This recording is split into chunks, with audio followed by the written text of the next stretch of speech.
Então a primeira coisa que tem que ser feita quando for abrir um 8D é coletar informação. Munido de informação, você vai fazer um cabeçalho. O que você vai colocar no cabeçalho? As informações básicas, né? O seu nome, né? Quem está abrindo o documento, quem está criando o documento.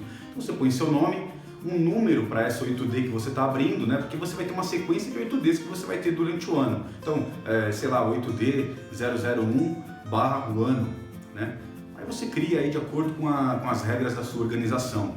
Você vai colocar também a peça em questão, o código do produto que apresentou o problema, o nome do produto, enfim, você vai colocar, você pode ver até aí na tela um modelo aí de cabeçalho para uma 8D. E aí sim você vai para o primeiro passo, que é o mais importante. O primeiro passo para abrir um 8D é formar uma equipe.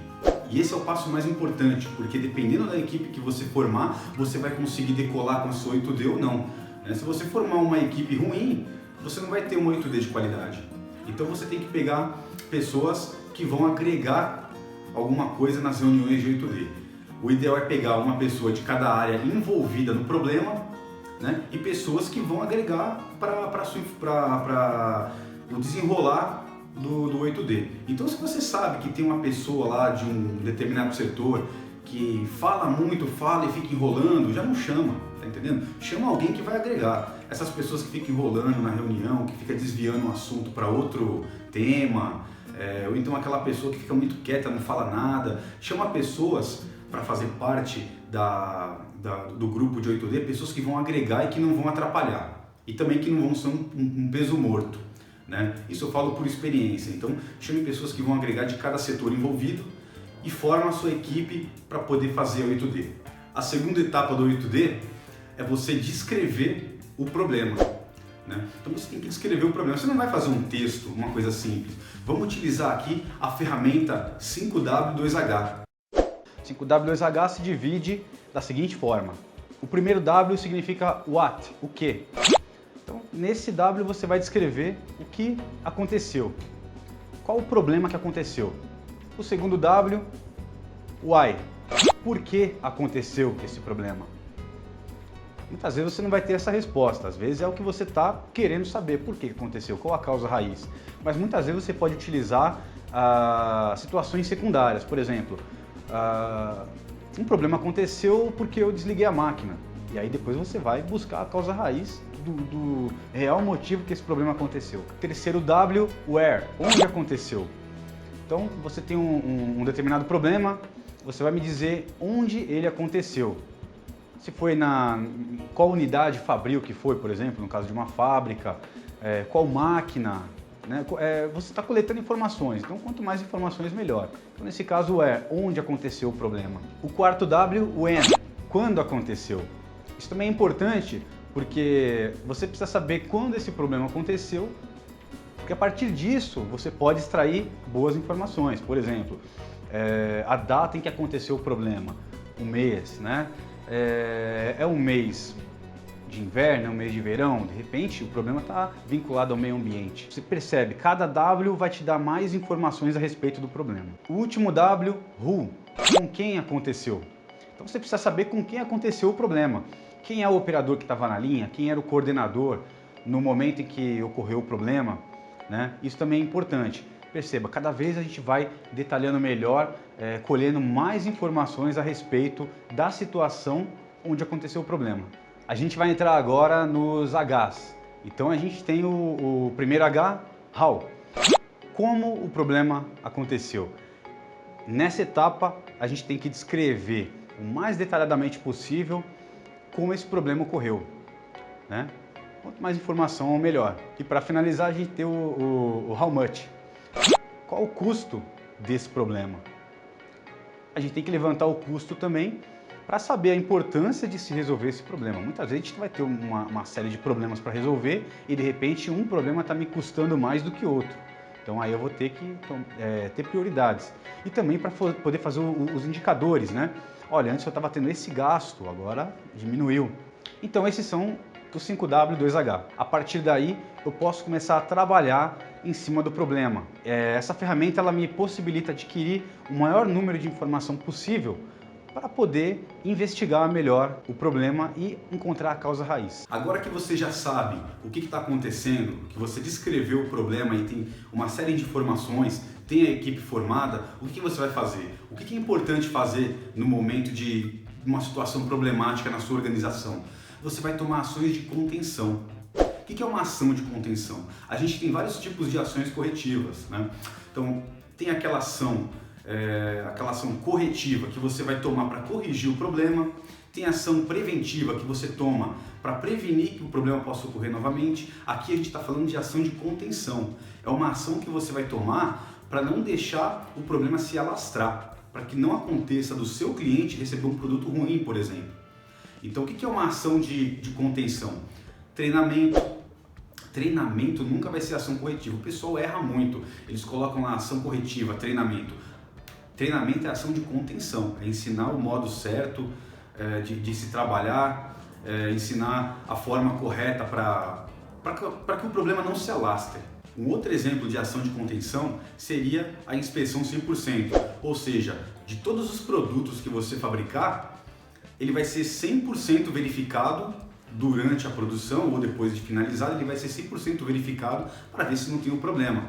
É uma atividade que não faz parte do seu processo produtivo. No processo comum, o produto não teria essa inspeção. Mas vamos supor que você está fabricando um produto que está apresentando um vazamento em algumas peças.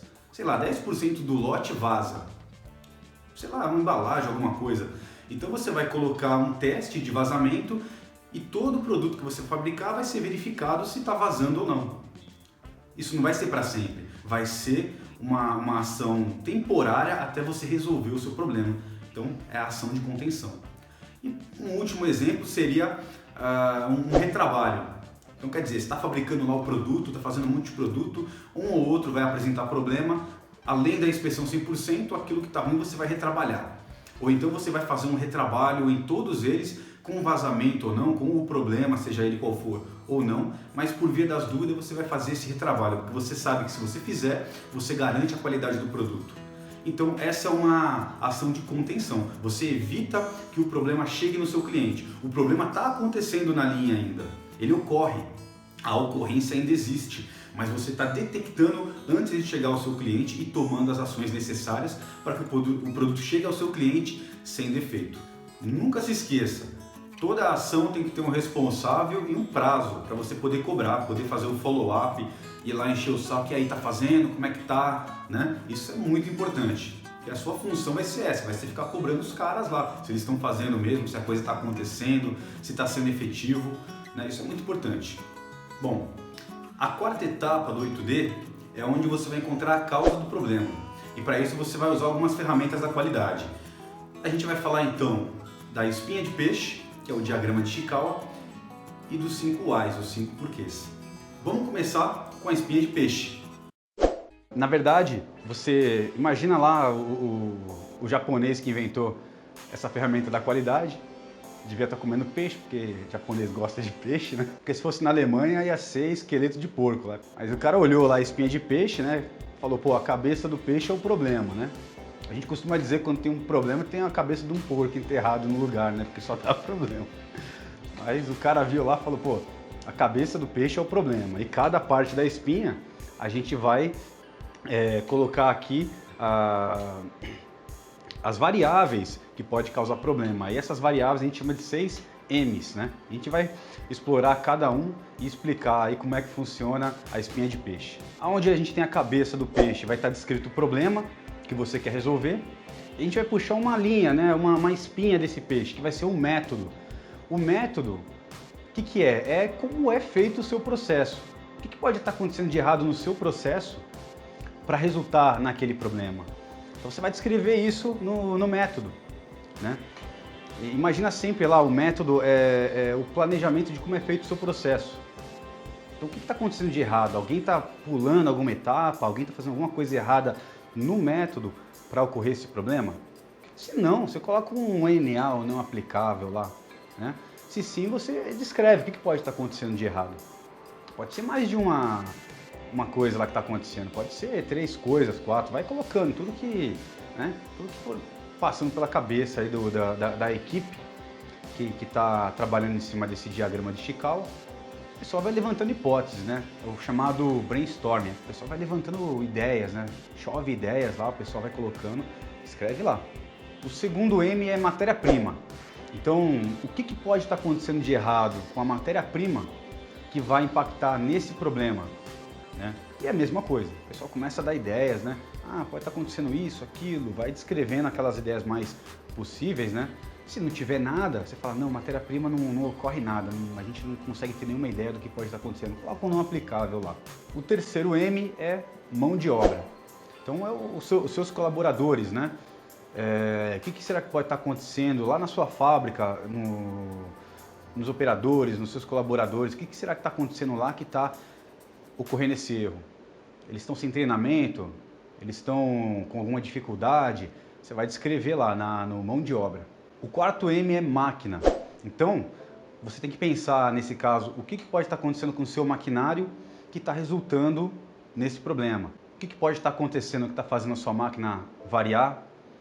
Será que antes você produzia uma quantidade e agora você aumentou a sua produção e a sua máquina não dá conta, né? Então, imagina aquele defeito relacionado ao seu maquinário e começa a levantar hipóteses do que pode estar acontecendo na máquina. O quinto M, medida, medição. Então, o equipamento de medição que você está utilizando está dando as medidas corretas? Esse resultado que você encontrou fora do especificado realmente está fora ou o seu equipamento está com problema? Ou então, por que não foi visto esse problema? Será que os meus equipamentos não são adequados? Então, isso entra no medição. O último M é o meio ambiente. Então, você tem lá o seu problema e você começa a raciocinar da seguinte forma: o que está acontecendo no meio ambiente que pode impactar nesse problema? De repente ficou mais frio, né? Uma época do ano que está mais fria e isso impacta na matéria-prima que eu uso, ou impacta no meu produto, né? Tem certos produtos que, se está chovendo muito, o ar fica mais úmido, vai impactar lá no processo. Então isso é problemas relacionados ao meio ambiente. Um outro M que as pessoas costumam colocar no meio dessa ferramenta é manutenção. Geralmente a gente usa isso já empacotado lá com máquina, né? Máquina a gente entende também manutenção. Tem gente que separa. Então seria problemas relacionados à manutenção do seu maquinário. Feito isso, você tem lá descrito as possibilidades em cada um desses M's de estar ocorrendo algum problema, alguma situação que está impactando, que está causando esse problema, e aí você vai escolher aquele que é o mais possível de ser o culpado para acontecer o problema. Aí você vai utilizar outras ferramentas, né? Como eu falei, a navalha de Ockham é um excelente exemplo para usar nesse caso. Você pega aquele principal e começa a aplicar outras ferramentas também, por exemplo, os 5 porquês, para saber por que aquilo está acontecendo. Você percebe que a espinha de peixe, ela é uma ferramenta que se usa de outras ferramentas, né? Você primeiro usa o brainstorming para poder levantar as possibilidades de cada M. Você usa os 5 porquês quando você escolhe uma das possibilidades para entender por que aquilo está acontecendo e por aí vai.